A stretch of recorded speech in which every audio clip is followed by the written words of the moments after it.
tal? Muy buenos días nuevamente con ustedes en su programa Pico de Gallo. Mandamos un saludo a Santiago Papasquiaro, donde se nos sigue a través de la Tremenda de Santiago, y en los diversos municipios donde está Cosmo Cable. Les agradecemos. Un día medio frío. Los pronósticos del tiempo pues nos indican de que va a haber lluvias este fin de semana y los inicios de la próxima semana. Estamos, tal como se anunció durante este fin de semana, estamos con dos diputados que nos van a acompañar. El diputado estaba programado, el diputado del Partido Revolucionario Institucional, Enrique Benítez Ojeda, quien nos avisa con tiempo de que por algunos motivos no puede venir, no puede estar con nosotros, de tal manera de que pues no va a estar. Está con nosotros Pati Jiménez, diputada del Partido Acción Nacional. Pati, buenos días. Buenos días, señor Garza. Muchas gracias por la invitación a su programa. Gracias. Saludos. Gracias, Pati. El diputado Max. Pati, muchísimas gracias. Y el diputado, muchas gracias. El diputado del Partido Revolucionario Institucional, Max Hilerio Díaz. Pues dos diputados de controversia, críticos, pues todo lo que sea necesario comentar. Claro. Max, buenos días. Buenos días, don Carlos. Muchísimas gracias. Hay mucho que comentar en esta ocasión, varios aspectos que retomar. Estamos a un año de la administración estatal, a un año de la administración o de la legislatura local. Y pues hay muchos aspectos que vale la pena retomar, entre otros una renovación importante en torno al informe de gobierno. Un informe de gobierno diferente en términos de que por primera ocasión comparece el Ejecutivo, en este caso, comparece ante el Pleno del Congreso, el gobernador José Rosa Saizpuro Torres. Esto obviamente es una innovación importante, y luego se da un proceso también importante que consiste en análisis de todo el informe que presentó el gobernador, que consiste en la glosa del informe, es decir, se comparecen los secretarios de la administración estatal para que expliquen el estado que guarda cada uno de sus secretarías, evoluciones, condiciones, cómo se han venido dando este tipo de situaciones. Para eso está con nosotros, ya lo comenté, Pati Jiménez, Max Hilerio, Max porque así es conocido, es Maximiliano Hilerio. Sí. Sin embargo, bueno, políticamente y en todos lados es conocido como Max Hilerio. Y pues para ver esto de la glosa del informe. ¿Cuáles son las novedades, Pati, Max, que presenta este informe, las innovaciones? ¿Qué les ha parecido el formato? Bueno, pues para empezar, hay novedades de que el gobernador llega al Pleno y que se le hacen preguntas y que él está de acuerdo en que se le cuestione en el Congreso del Estado. Entonces, esto nunca se había dado, entonces esa es la primera novedad. Y el formato del gobernador es un poco largo, ese sí habría que modificarlo. Es muy bueno el formato, pero creo que es muy largo. Nos llevamos casi 5 horas en el Pleno ahí con el señor gobernador, entonces es muy interesante, pero sí habría que recortar a lo mejor los tiempos en las exposiciones de los partidos. ¿Se hace cansado?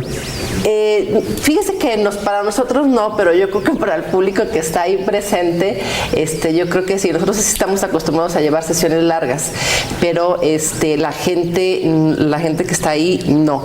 Y simplemente también para el gobernador a lo mejor es mucho tiempo el que está ahí de pie y pues nomás ni al baño, como luego dicen, ahora sí que ni al baño. Entonces, ese es un tema que nosotros dimos, se les da mucho tiempo a los partidos para hacer sus posicionamientos y también mucho tiempo en las preguntas. Yo creo que reducir el tiempo de cada pregunta sería bueno. Y también en el formato de aquí de los secretarios también, ese también es muy bueno. Aquí se inicia con los 20 minutos de exposición por cada secretario, luego viene la pregunta del diputado hasta 3 minutos. la respuesta del secretario hasta 5 minutos y luego la réplica del diputado son hasta 2 minutos. Ahí ya no tiene réplica el secretario. Ahí también es muy bueno porque pues pudieron no decir pues la réplica fuera para el secretario, que se defienda, ¿verdad? Y no es así. También eso es una novedad y creo que también ha sido un ejercicio muy bueno. Entonces, comparecieron 9 secretarios ante el Pleno y los demás estuvieron en comisión. Creo que esto también es novedad porque ahora sí sin fingir las presentaciones en el Congreso, no fue fingida, las preguntas fueron fuertes, algunas.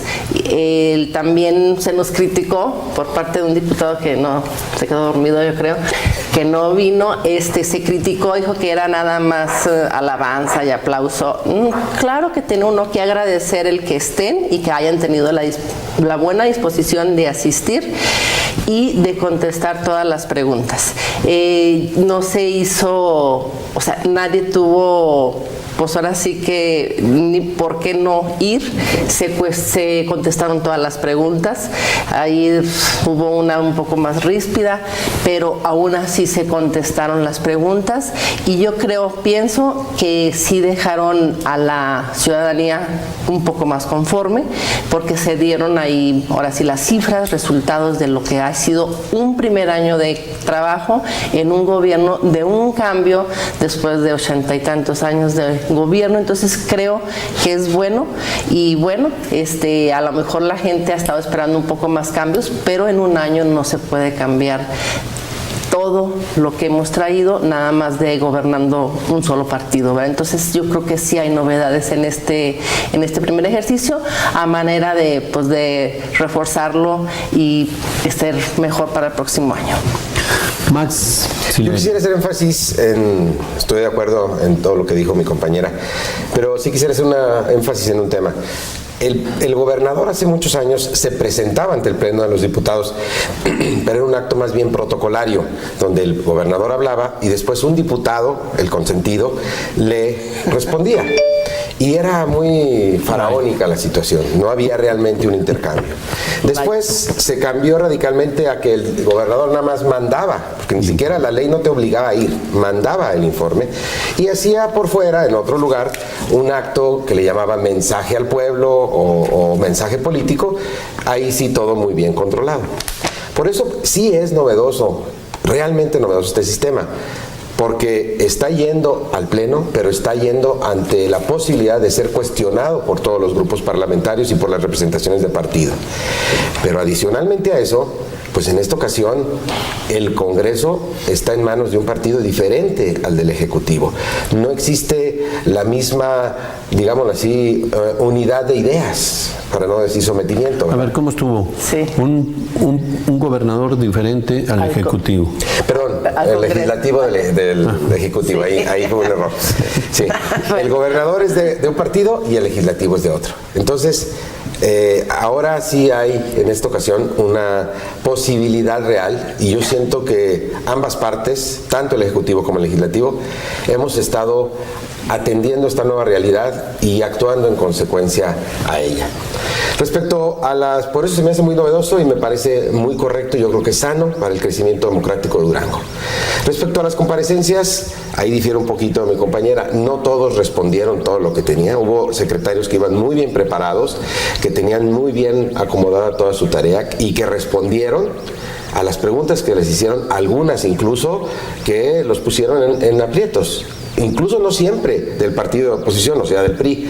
También hubo cuestionamientos importantes, y eso debo reconocerlo, a veces del propio Partido de Acción Nacional o del Partido de la Revolución Democrática. Entonces, hay quienes hicieron la tarea, pero hay quienes no. Hay que decirlo también, hubo secretarios que no contestaban, que se iban por las ramas. ¿Cómo quién? Pues le puedo decir específicamente la última pregunta que le hizo el diputado Enrique Benítez al secretario Marcos Cruz. Pero también ustedes la pueden ver. Le hizo 30 preguntas. Pero no contestó ninguna de las preguntas, ¿verdad? O sea, estoy de acuerdo que le hizo muchas preguntas, pero no contestó ninguna de ellas. Se dedicó durante todo ese tiempo a denostar al gobierno pasado. Y ahí otra diferencia que tengo con mi compañera es, Durango no surgió así mágicamente hace un año. Durango ha sido un proceso de construcción que hemos hecho todos, en el cual también se dejó huella importante por parte de los gobiernos del Partido Revolucionario Institucional. Hay creación de instituciones, hay creación de infraestructura. No puedes decir que llegaste a un Durango que estaba completamente sin infraestructura y en un año la creaste. Sería imposible. Ni estoy pretendiendo yo que en un año un gobierno de alternancia cambie todo, porque eso sería imposible también, pero también que no se desconozca todo lo que se ha ido acumulando durante años de trabajo en el que todos los ciudadanos duranguenses también hemos participado. Sí, bueno, yo no dije que se había empezado este año con eso, definitivamente que no, y efectivamente, mira, por ejemplo, en obras públicas, porque hay mucha gente que dice, es que no hay obra en Durango. O sea, bueno, igual aquí, en base a lo que dice el diputado Max, efectivamente en un año no puedes hacer gran cosas. ¿Qué se hizo en obras públicas en este año? A terminar las obras que se habían iniciado en el sexenio anterior. El puente de aquí de La Salle, hicieron otros 2 puentes en La Laguna, hicieron 36 tramos carreteros en el interior del estado, que eso no es obra aquí, porque se estaba acostumbrado de que las obras se hacían aquí en la ciudad de Durango para que se lucieran. Y aquí ahora sí que fue en todo el estado.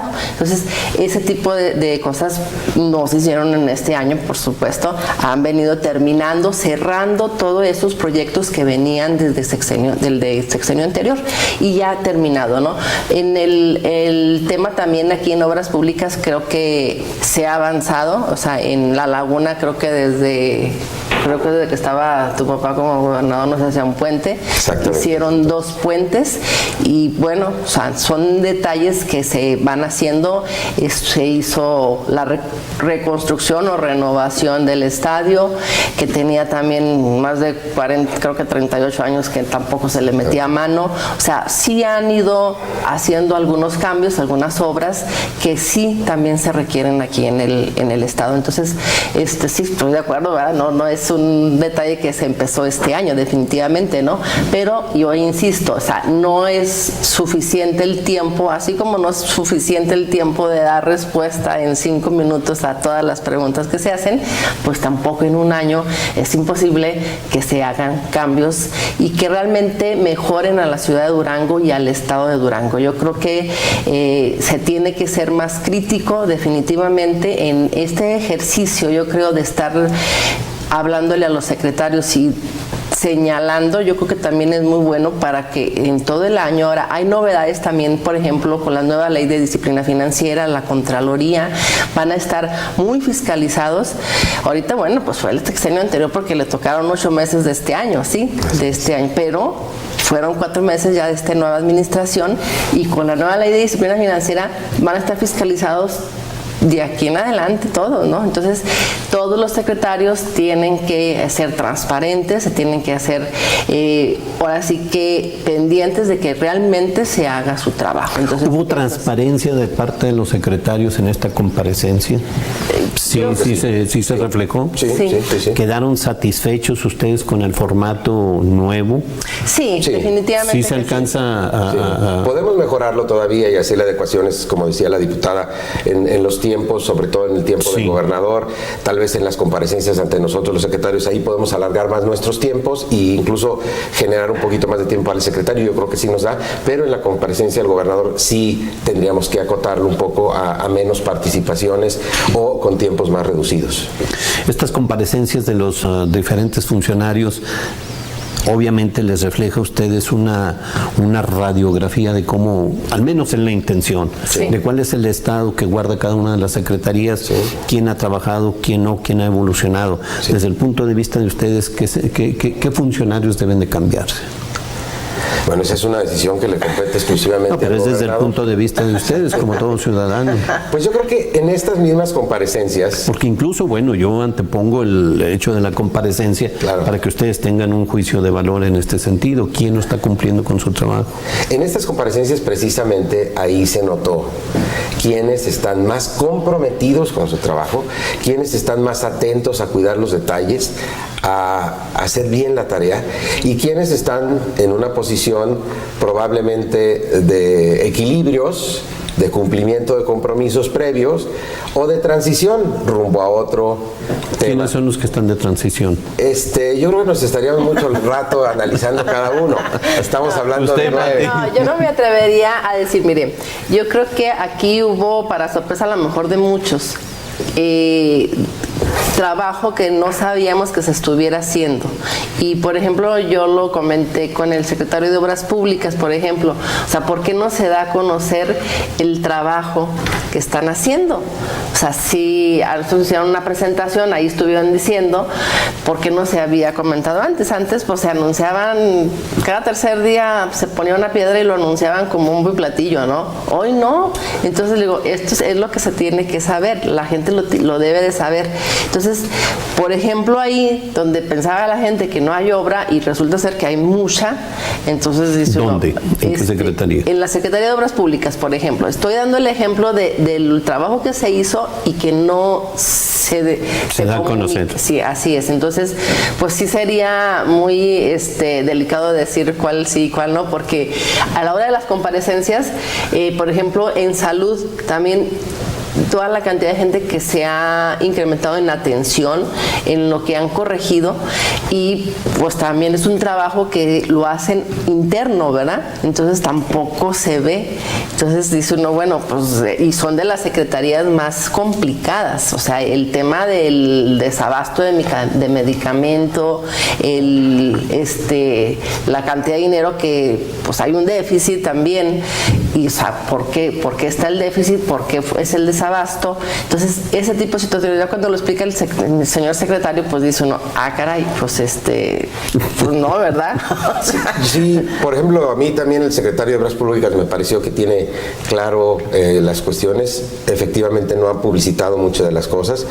Ahí sí mi reconocimiento al gobernador por continuar las obras que estaban en proceso, lo cual por un lado me parece correcto, y además también las nuevas leyes de disciplina financiera y todas las leyes federales obligan a que así sea.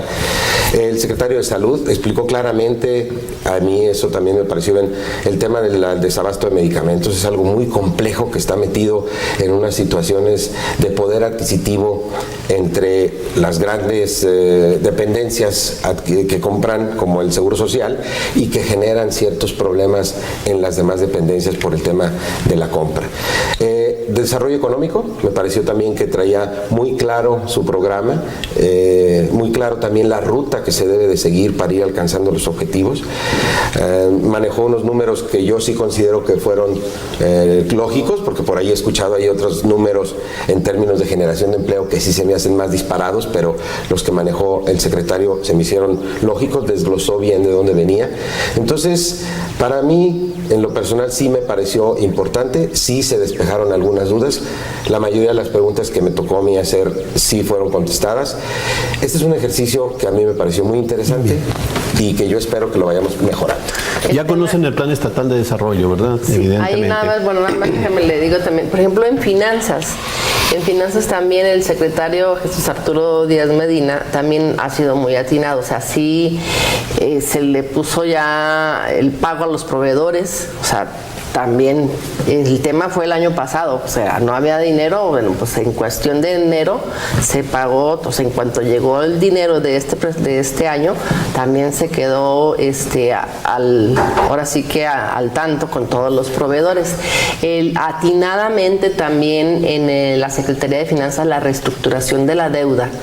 También ese es un acierto por parte del gobernador y los de finanzas, donde ahorita se estarán ahorrando alrededor de 900 millones de pesos en los próximos 8 años, ¿sí? Entonces eso también creo que fue muy bueno, ¿no? Esa subasta que se hizo a la inversa, yo creo que fue uno de los aciertos que está haciendo el gobierno del estado también, y pues bueno. Y nosotros también coadyuvamos, porque sí, finalmente fue un tema que fue al Congreso, que se analizó con mucho detenimiento y finalmente coadyuvamos de manera incluso unánime, sí, para autorizar al gobernador. Ahí no habría por qué decir que no, ¿verdad?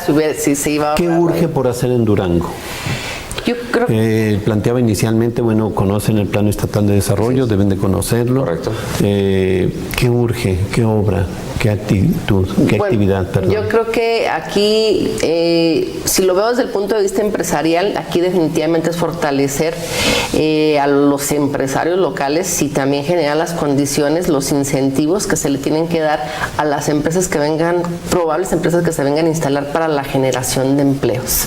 Yo creo que ese es uno de los temas que debemos de tener en cuenta, porque traemos, y también el nivel de empleo, que sea un nivel de empleo que ya no sea tanto obrero. Ahorita el problema de Durango que estamos teniendo para conseguir personal a nivel obrero ya está saturado por las maquilas que hay. Entonces ya hay una rotación muy fuerte de personal a ese nivel. Entonces es ahí fortalecer, yo creo, las fuentes de empleo y generar incentivos para poder generar ese empleo también ya de otro nivel. Ese yo creo que también sería. Definitivamente la generación de empleos para mí es lo más importante.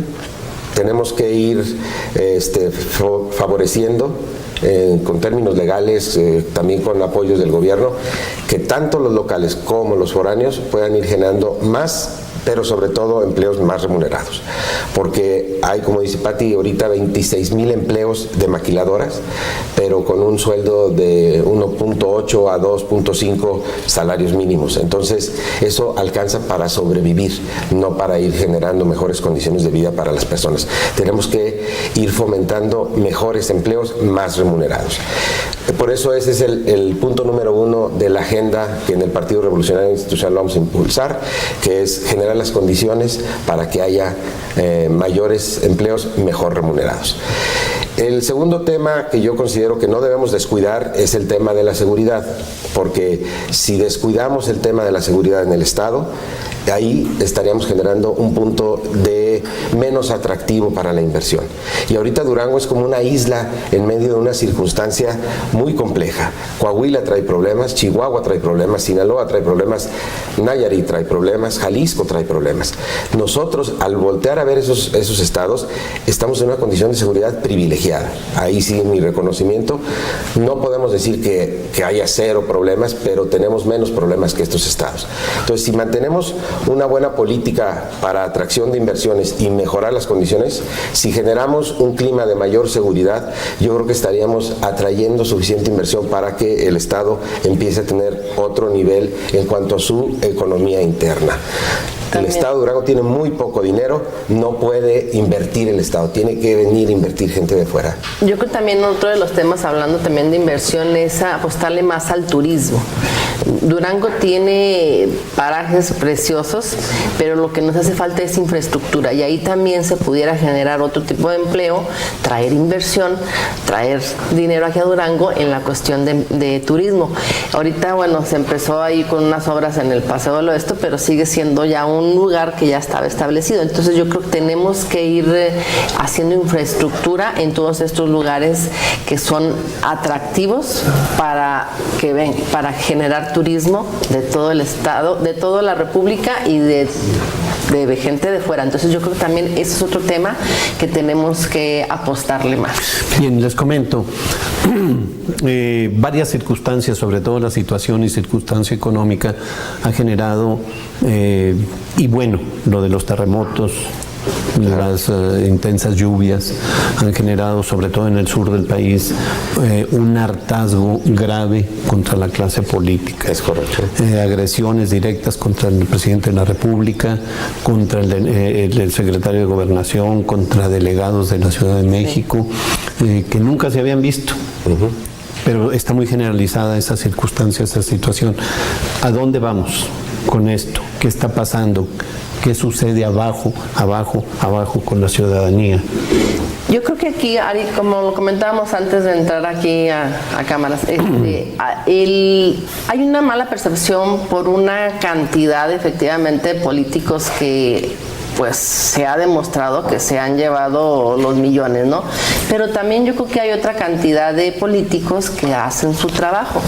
Sí. Que esa es la parte también que tenemos que empezar pues ahora sí que a comunicar lo que hacen los políticos en general, porque sale malamente, siempre sale lo negativo, pero como yo lo comentaba con un amigo el otro día, bueno, algo tendremos que estar haciendo bien, porque si no tampoco funcionaría esto. Entonces, sí, por un lado hay muchos que no hacen nada, pero también hay muchos que también hacen trabajo, y hay muchos que son honestos, y también hay muchos que se llevan la lana, ¿no? Entonces, habría, yo creo que, como lo comentábamos ahorita, sí difundir lo que se hace, porque sí se hace mucho trabajo. Por ejemplo, en la clase política aquí en el Congreso se hace mucho trabajo al interior del Congreso que no se ve nada más lo que sale en el Pleno, que ya pues realmente es la culminación de lo que se hace atrás de. Entonces, sí es definitivamente ahora las redes sociales pues ven algo, cerraste los ojos y te captaron ahí, se está durmiendo, claro, ¿no? Entonces ese tipo de cosas sí lo tenemos que cambiar, tenemos que promover lo que hacemos nosotros realmente, porque si no lo decimos nosotros nadie lo va a decir. O sea, sí piensan que nos vamos de vacaciones en el día de luto, por ejemplo, que se suspendieron los actos públicos, pero el trabajo en el Congreso siguió, por ejemplo. Entonces yo creo que tenemos que dar a conocer lo que tenemos. Bien. Y estar muy presentes de los que no están haciendo nada, pues también hasta nosotros mismos jalar las orejas. Bien, Max. Yo creo que la gente lo que quiere son resultados, quieren soluciones. Yo opino diferente de la diputada. Hay una sobreexposición, un exceso de información, y tristemente la gente ya capta que muchas veces la información está manipulada o incluso actuada. Y por eso la gente ve una imagen pero siente otra realidad, y eso es lo que le molesta, que se está hablando, los políticos hablamos de otro mundo, de un mundo de ficción prácticamente, y la realidad a la gente la está carcomiendo. Lo que tenemos que hacer es, yo diría al revés, menos difusión y más acción, más resultados, más solución de la problemática, más de en contacto directo con la gente. Si tú le resuelves el problema a la persona va a estar tranquila y a gusto, aunque no hayas ido a decirle ni a tomarte la foto con él diciendo ya le regalé su silla de ruedas y 20 fotos con sillas de ruedas. La persona, al sentirse atendida, ya está solucionando su problema, y ella va a ser la mejor informante de decir este político sí está cumpliendo, sí está dando resultados. Bien, pues se nos acabó el tiempo. Les agradecemos que nos hayan acompañado. ¿Algo más que quieran agregar? Como que nos vean así, como que... Sí, pues, como que nos cortó muy pronto. Sí, la inspiración. Se levantaron muy temprano para mediano, no sé qué. No, yo siempre me levanto a las 6 de la mañana. ¿Sí? No fue nada diferente. No, bueno, complementando más. nada más lo que dice Max, bueno, a esa comunicación era efectivamente la que yo decía, o sea, lo de los resultados, ¿sí? Porque sí tenemos que cambiar la percepción de la gente, y definitivamente no la vamos a cambiar con la foto, vamos a tener que cambiar realmente con el trabajo que se haga. Eso es definitivo. Pues yo nada más invitar a que la ciudadanía sea más participativa en el trabajo político. No podemos esperar que los políticos hagamos todo y que la gente nada más se quede en espera de una solución mágica. Yo creo que la verdadera empoderamiento de la sociedad es que sea su participación plena, pero no solo exigiendo derechos, sino también aceptando las responsabilidades que a cada quien le corresponden. Bien, pues les agradecemos que nos hayan acompañado en esta ocasión. Gracias. Les comento, Pati Jiménez Delgado proviene de la clase empresarial, una mujer de esfuerzo, realmente de esfuerzo, ha sido muy creativa en todas sus empresas, y tiene empresas exitosas. Maximiliano Silerio, pues ustedes saben, también él es hijo del exgobernador Maximiliano Silerio Esparza, también una persona que ha estado de manera permanente, pues nació en la política, se ha desarrollado en la política, y bueno, pues ya por primera ocasión diputado local. Es correcto. Bien, pues les agradecemos que nos hayan acompañado. Al contrario, muchísimas gracias. Esperamos no sea la última. Gracias. Muy amable. Gracias a todo el auditorio de todo el estado de Durango. Regresamos en un momento con la segunda parte de Pico de Gallo. Regresamos. Hola, continuamos con esta segunda parte de Pico de Gallo. Aquí están muy bromistas los participantes. 1968, 2 de octubre. El 2 de octubre se generó un parteaguas en la historia de este país, un parteaguas generado por la intolerancia del gobierno federal, por la intolerancia y la incapacidad de resolver problemas que evidentemente no requerían lo que sucedió el 2 de octubre, la matanza de Tlatelolco. Esto generó problemas graves y con estos problemas, si no los entendemos y no los valoramos en su exacta dimensión, no podemos explicar el México de ahora. Un México en las actuales circunstancias y con las condiciones que ahora vivimos. Los problemas, las demandas que se presentaban al gobierno federal para solucionar los problemas que en aquel tiempo eran, no ameritaban esta matanza. Eran problemas mínimos, eran problemas que se pudieron haber solucionado sin mayor problema con la voluntad del Ejecutivo Federal, con el Presidente de la República.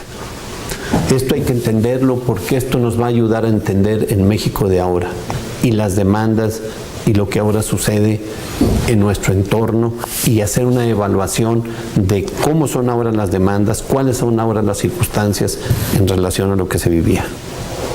Esta situación, hay que recordar, bueno, una serie de demandas, una serie de circunstancias políticas, los antecedentes de un México nuevo, el antecedente del asalto al cuartel Madera el 23 de septiembre de 1965, el movimiento de los médicos, el movimiento ferrocarrilero, los movimientos estudiantiles, el movimiento de Genaro y Lucio Cabañas, bueno, Genaro y Lucio Cabañas en Guerrero, aunque fueron posteriores al 68, pero ese era el entorno en aquella época. Movimiento médico, movimiento ferrocarrilero, el asalto al cuartel Madera en 1965. Así se va generando el 2 de octubre. La opinión de ustedes, ¿qué ha pasado? ¿Cuáles fueron las circunstancias? ¿Cómo vivimos ahora en nuestro México actual? Un gusto, Carlos. Mucho gusto. Estar aquí perdón. No los presenté. Para discutir y analizar estos temas se encuentra con nosotros Jesús Nevares Pereda, ya lo conocen ustedes, ya ha estado con nosotros bastantes años, y Eduardo Ortega Solano, quien también ya lo conocen ustedes, que ha estado con nosotros en estos procesos de Pico de Gallo. Ya nos has invitado en algunas otras ocasiones. Yo aquí me siento prácticamente en mi casa. Prácticamente me siento aquí en mi casa. Yo considero, Carlos, yo coincido plenamente con lo que tú decías y con toda la cuestión histórica, los antecedentes que pusiste. Y yo también agregaría, decías tú que no justificaba una matanza, y yo coincido contigo, pero nada justifica una matanza realmente, y nada justifica un gobierno represor. Aquí 2 de octubre nos narra la historia, nos narra todavía los sobrevivientes de ese trágico evento. Yo he visto algunos documentales donde está, por decir algo, el escritor Musacchio, que estuvo por ahí presente, donde narra llorando lo que pasó. Dice, yo veía nomás las balas y desde el edificio de Chihuahua los francotiradores. Los francotiradores nos apuntaban, inician esa masacre. Aquí realmente en ningún momento los estudiantes pensaron que iban a sufrir una agresión tan terrible, tan inhumana, tan genocida como la que se dio ese 2 de octubre del 68. Aquí recordemos que este movimiento no nace así, fue un pleito, una rencilla que hubo entre preparatorias. Posteriormente entra por ahí la policía haciendo una violación, y eso indigna a los estudiantes y prende la mecha, la indignación estudiantil prende la mecha de un movimiento que posteriormente se convierte en un movimiento social, económico, hasta político, donde ya no fue exclusivamente de los estudiantes, ya se veían trabajadores, obreros, profesionistas, amas de casa, todo. Y prueba de ello, y que no esperaban esa brutal reacción, fue que el 2 de octubre, en esa manifestación de miles de gentes, en esa concentración, había mujeres, había niños, y pues empezaron a disparar, pero voy a dejar preciso también rápido, así como antecedente, que recordemos que esto, bueno, la historia nos dice que los que iniciaron la agresión fueron parte del Estado Mayor Presidencial, donde se infiltran, recordemos que era el tiempo de las Olimpiadas. Aquí ellos formaron un grupo que era el Grupo Olimpia en relación a las Olimpiadas, que traían un guante blanco o un pañuelo blanco amarrado para distinguirse. Se infiltran, se hacen pasar por estudiantes para decir: los estudiantes empezaron a agredirnos, empezaron el tiroteo, y realmente nosotros nos vimos obligados a responder. Pero hay que ver que esta gente mata hasta misma gente del ejército a sus compañeros. Una cuestión terrible. Jesús Nevares Pereira. Mira, a mí me parece que el 68 es un hecho de lo más trágico desde el punto de vista político y social, estudiantil, pero que no es más que la reacción de un Estado que venía y sigue siendo un Estado intolerante. Es un Estado que menosprecia los movimientos sociales. Efectivamente, el Estado venía teniendo un comportamiento represivo en contra de los movimientos sociales.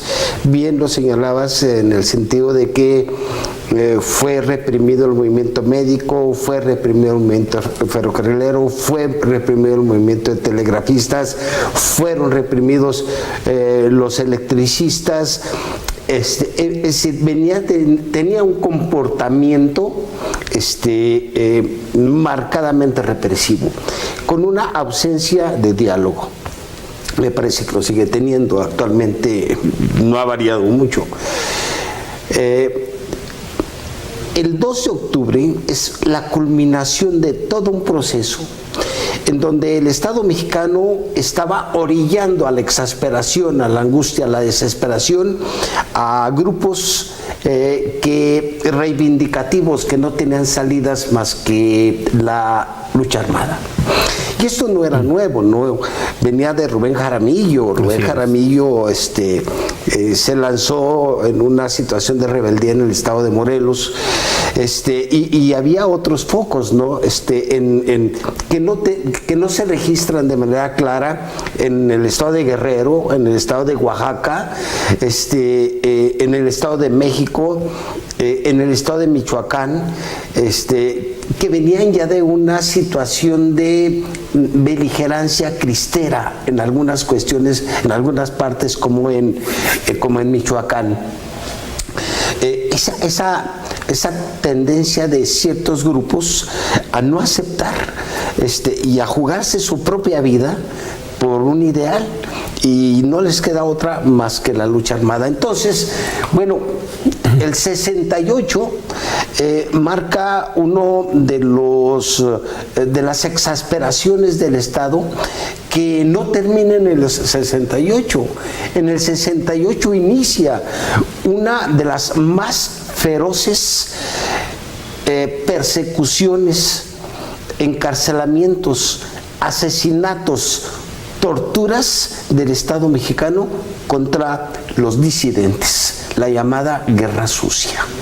En la Guerra Sucia, como consecuencia de algo que era absolutamente absurdo, el temor a los comunistas, porque así se etiquetaba, el temor a los comunistas, cuando a lo mejor algunos no sabían ni qué era el comunismo, simplemente era la necesidad de cambiar un país injusto, inequitativo, antidemocrático, impositivo. Entonces, hoy la lucha se olvidó que el enemigo número uno eran los comunistas, que lo utilizaron el concepto para algunos empoderarse, para algunos hacerse importantes y llegar a ciertas posiciones políticas relevantes, como un exsecretario de Gobernación, que por cierto, amigo del Che Guevara, de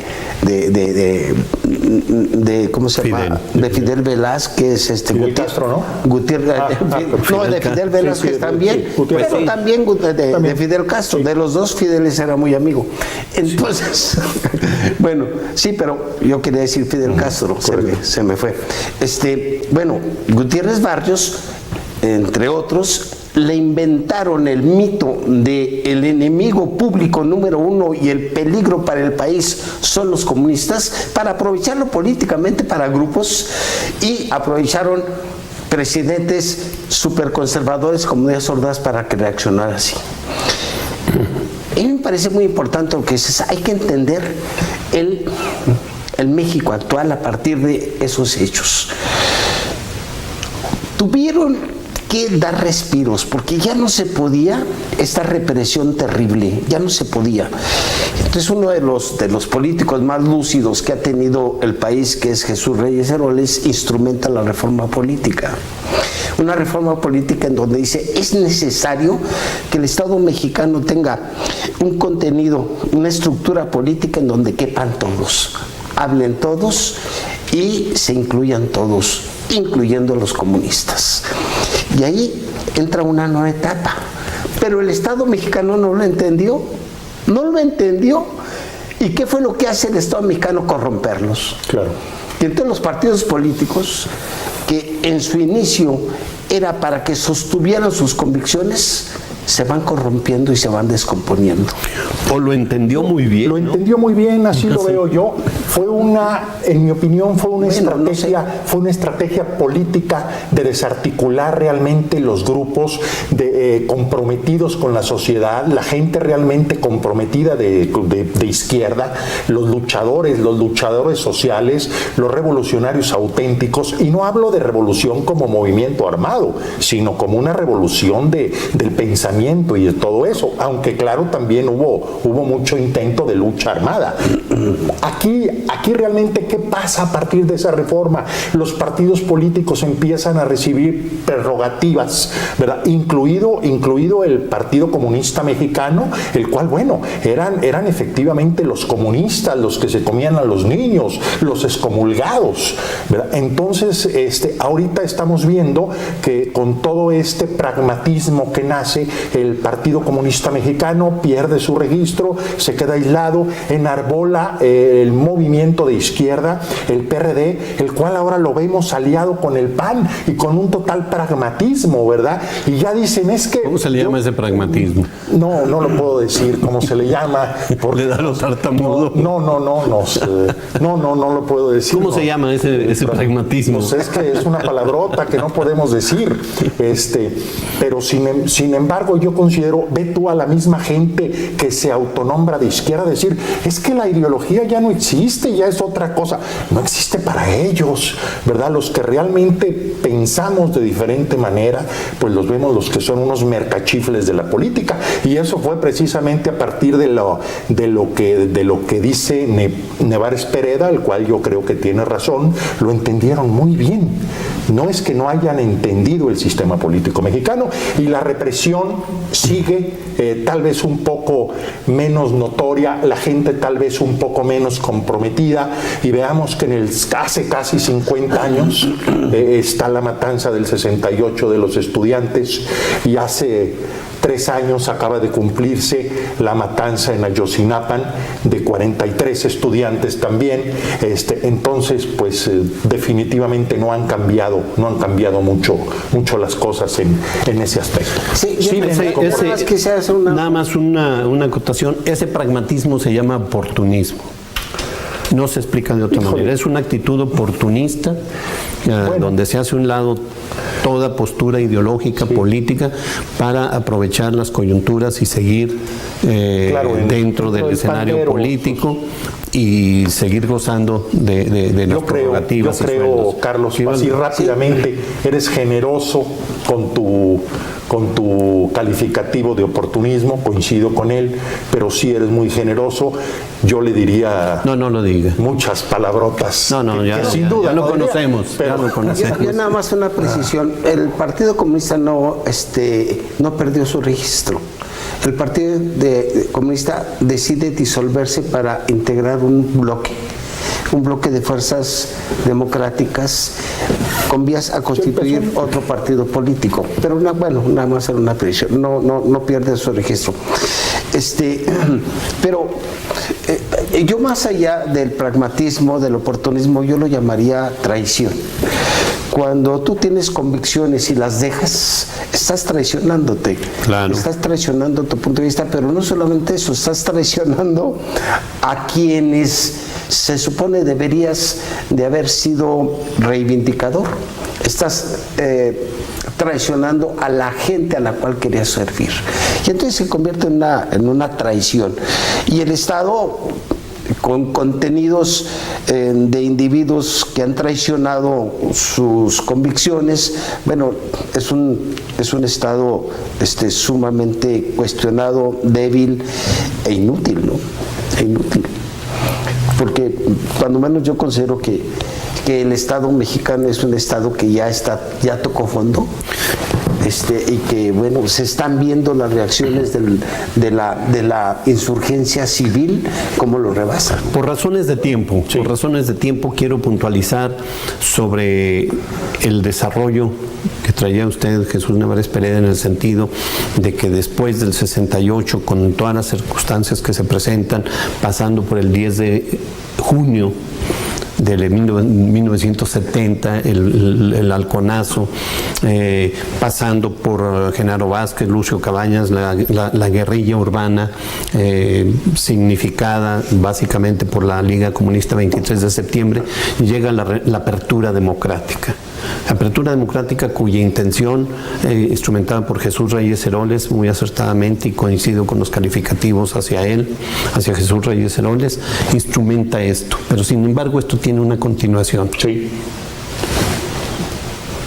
¿Cómo no? Que es la apertura democrática con la reforma política. O sea, lo que quiero es que continúe con este análisis que traía.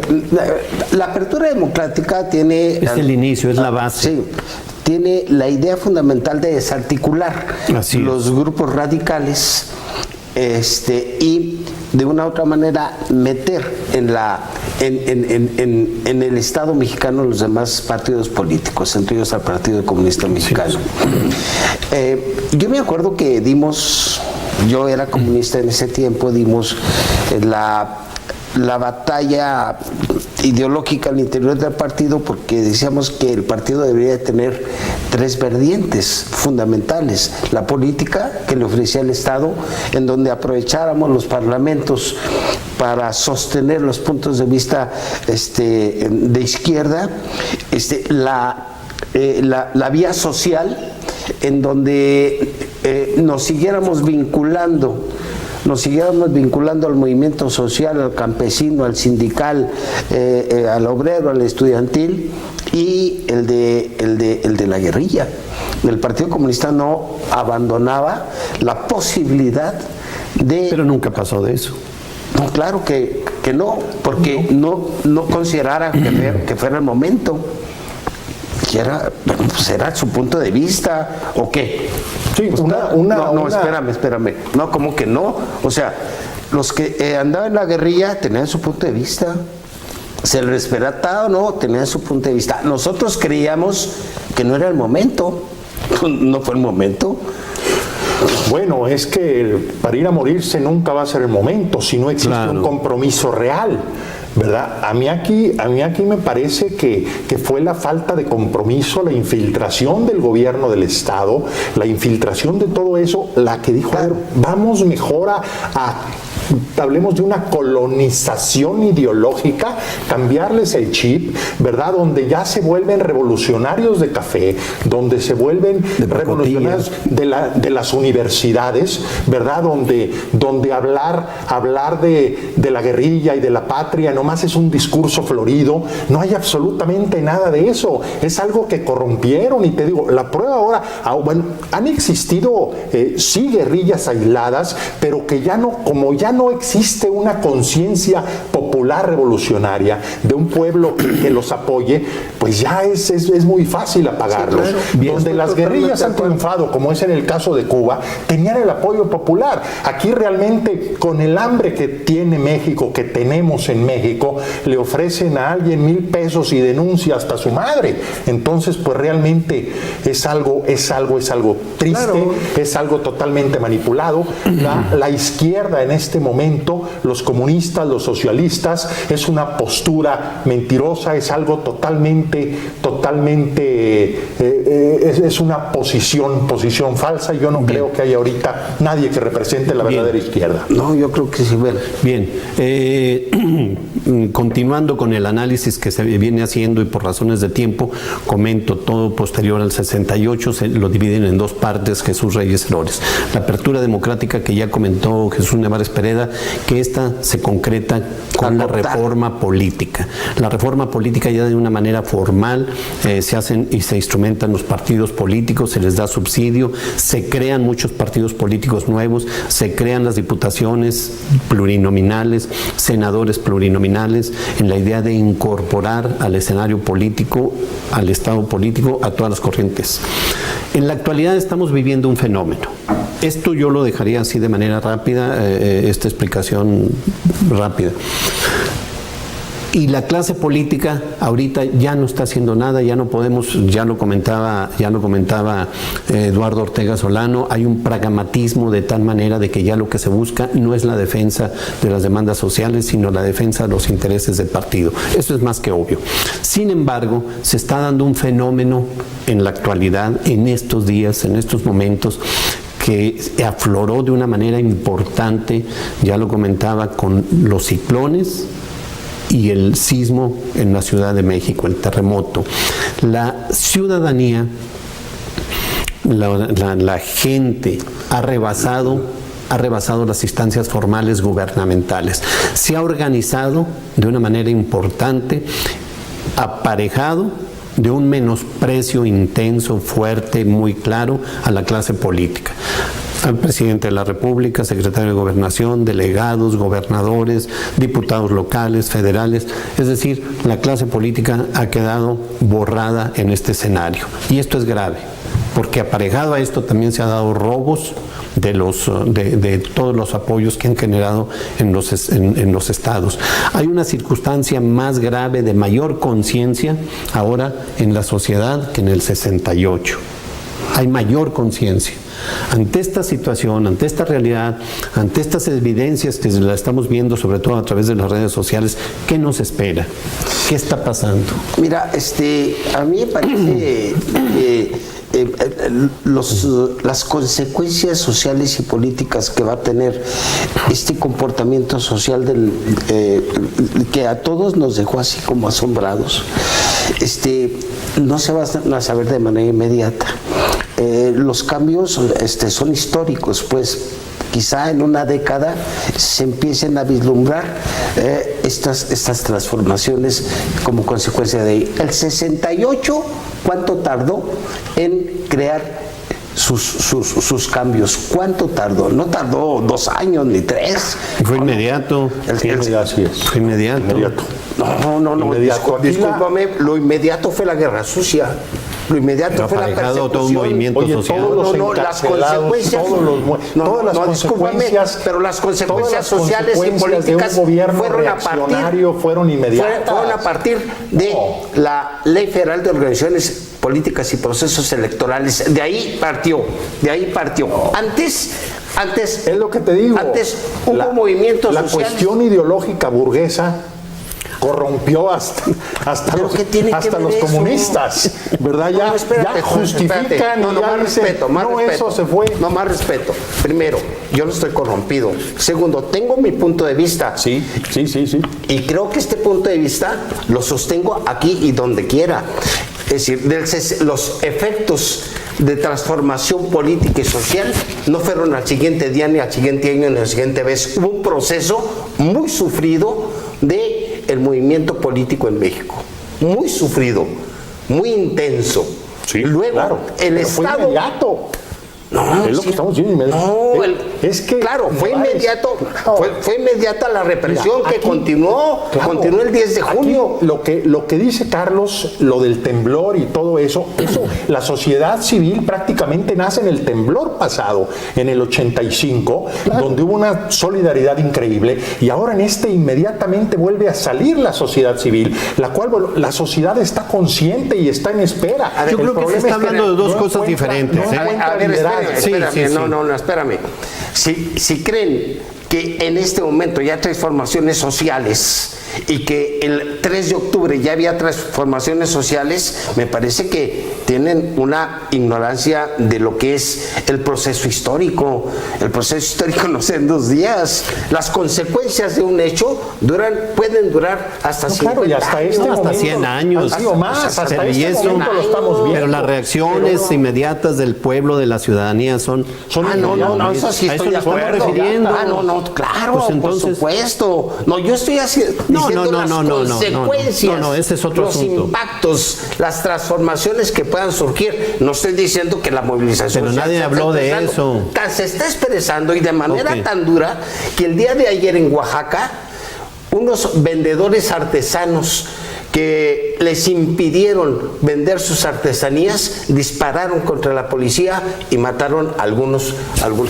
Ahí está. La defensa, ahí está. claro, eso es cierto. Por eso dije desde un principio que estábamos hablando de dos cuestiones bueno, ok. diferentes. Ahí había confusión entre ustedes, pero Está hay bien. muy buena fe. Bueno, aquí ya ven ustedes la circunstancia, efectivamente, se estaba abordando dos aspectos Dos ángulos. del mismo fenómeno. ¿Sí? Uno, la reacción inmediata, y otro, las consecuencias a largo plazo de un fenómeno determinado. Ejemplo, el 68, que todavía estamos viendo las consecuencias y viviéndolas. Yo sostengo que estos fenómenos naturales que se han presentado ponen en evidencia una circunstancia diferente de reacción ciudadana, rebasando al Estado, al gobierno, a los políticos, a toda la clase gubernamental. Pues les agradezco mucho, muchachos. ¿Cómo? Muchas gracias, pues oye, es que... Oye, Lalo, pues qué. Oye, es que... Les agradezco que nos Bueno, hayan tanto acompañado. comercial no nos dejó casi platicar nada. Si trae alguna urgencia, nosotros nos quedamos aquí. Bien, pues les agradecemos que nos hayan acompañado en esta emisión de por la Pico de Gallo. invitación. Gracias por la invitación. Muchas gracias, Gracias, Carlos, a la orden, Eduardo, como gracias. siempre. Y pues gusto, esperamos que nos acompañen la próxima semana. Les comento este programa de Pico de Gallo, que ahora estuvo dividido en dos partes, una con los legisladores y otra con los analistas políticos y de izquierda radical. Guerrillera en esta segunda parte. Les agradecemos que nos haya acompañado. Los esperamos la próxima semana. Que tengan buen día.